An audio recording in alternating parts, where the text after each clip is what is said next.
আশা করি সবাই ভালো আছো।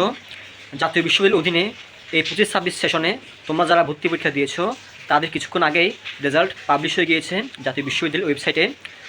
তোমরা যারা এখন রেজাল্ট দেখতে পারো নি, আসলে একটু সমস্যা হচ্ছে জাতীয় বিশ্ববিদ্যালয় ওয়েবসাইটে, যেহেতু 4.5 লক্ষ পরীক্ষার্থী পরীক্ষা দিয়েছে, তো সবাই এখন রেজাল্ট দেখতে চাচ্ছে। সো তোমরা একটু সমস্যার মধ্যে পড়ছো আমি জানি।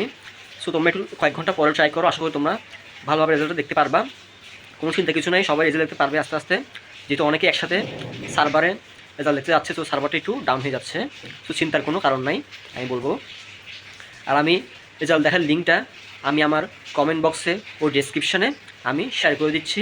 তুমি সেখান থেকে ইজিলি তোমার রেজাল্টটা দেখতে পারবে।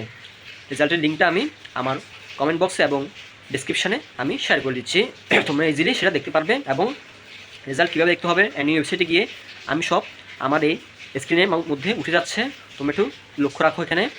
আর অ্যাডমিশন রেজাল্ট ভিউতে গিয়ে তোমরা সার্চ মারলেই তোমাদের রেজাল্টটা তোমরা দেখতে পারবে। আর না হলে আমার দেওয়া লিঙ্কে তোমরা ক্লিক করেও দেখতে পারবে, যেটা আমি ডিসক্রিপশনে ও কমেন্ট বক্সে দিয়ে রেখেছি। সবার জন্য অনেক অনেক শুভকামনা। আশা করি সবার রেজাল্ট ভালো হবে। সবার রেজাল্ট কেমন হয়েছে অবশ্যই আমাকে কমেন্ট বক্সে জানাবে। আর কার কোনো প্রশ্ন থাকলে অবশ্যই কমেন্ট করো, আমি সবার আনসার দেবো। এটুকু ছিল। সবাই রেজাল্ট দেখো, আস্তে আস্তে রেজাল্ট দেখো, যেহেতু এখন মাত্র রেজাল্ট দিয়েছে, তো তোমরা 2-3 ঘন্টা পর দেখলেও কোনো সমস্যা হবে না। তাই সার্ভার এখন একটু ডাউন আছে, বা কিছুক্ষণ পর ঠিক হয়ে যাবে। ধন্যবাদ সবাইকে।